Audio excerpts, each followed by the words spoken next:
Hello, my name is Phil Pereira, and I'm the Emergency Ultrasound Coordinator at the New York Presbyterian Hospital in New York City. And welcome to Soundbites Cases. In this Soundbites module, entitled Part 3 of Bedside Ultrasound of the Gallbladder, we're going to go on further on our discussion of the pathology found on bedside imaging of the right upper quadrant.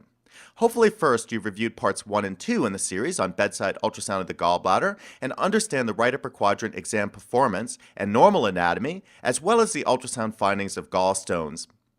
In this module, part 3, we're going to specifically review the spectrums of findings found in acute cholecystitis, and we'll learn the primary and secondary diagnostic findings in this disease. The majority of cases of acute cholecystitis that present to the emergency department are going to be calculous or associated with cholesterol gallstones. While acalculous cholecystitis does exist, it's rarely seen in the emergency department, usually seen in patients who have been hospitalized, those who have had surgery recently, or those who have immunocompromised states such as HIV or diabetes.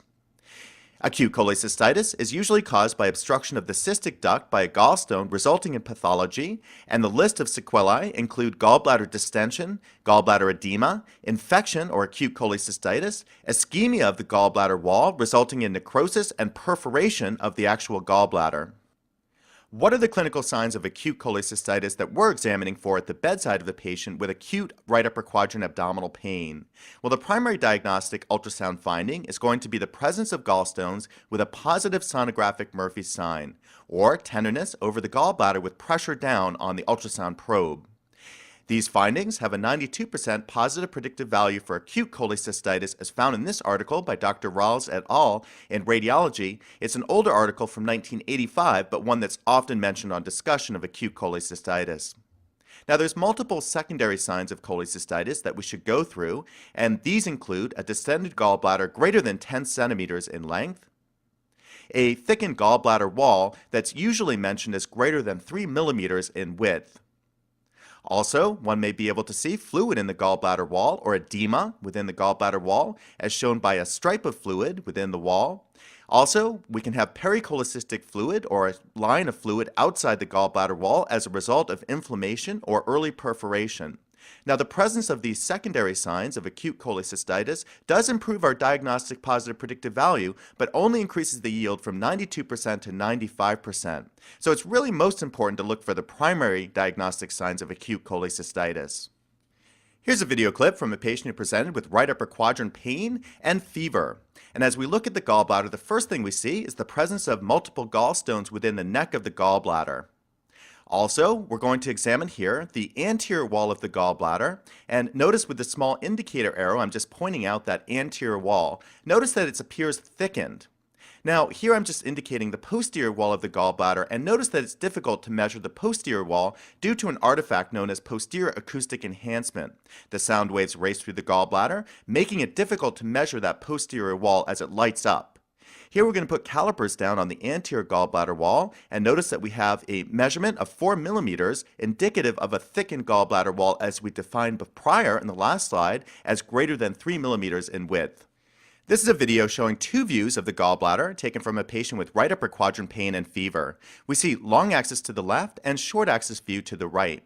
This shows that it's important to image the gallbladder in both long and short axis configurations, as I think on these two video clips that the gallbladder wall anteriorly is better seen on the short axis view to the right. And we see here a concretion of gallstones within the gallbladder lumen and a thickened anterior wall of the gallbladder. This patient also had a positive sonographic Murphy's sign. Here I'm going to still that last image down of the gallbladder in short axis configuration, and we see the anterior wall of the gallbladder well delineated here. Notice the calipers across with a measurement of 9 millimeters, fulfilling the criteria of a thickened wall. This video clip shows another finding of acute cholecystitis. In addition to the multiple gallstones that we see within the gallbladder lumen, we appreciate a thickened anterior gallbladder wall, and within the wall of the gallbladder we see a stripe of black fluid consistent with gallbladder wall edema. And here with the small indicator arrow, I'm just going to trace out that area of gallbladder wall edema within that anterior wall of the gallbladder. Interestingly enough, at surgery, the gallbladder was found to be very edematous, inflamed, and the wall was necrotic. Let's now inspect another video clip from an elderly patient with right upper quadrant pain and fever. And we see here on imaging of the gallbladder a distended gallbladder stretching out across the video clip here.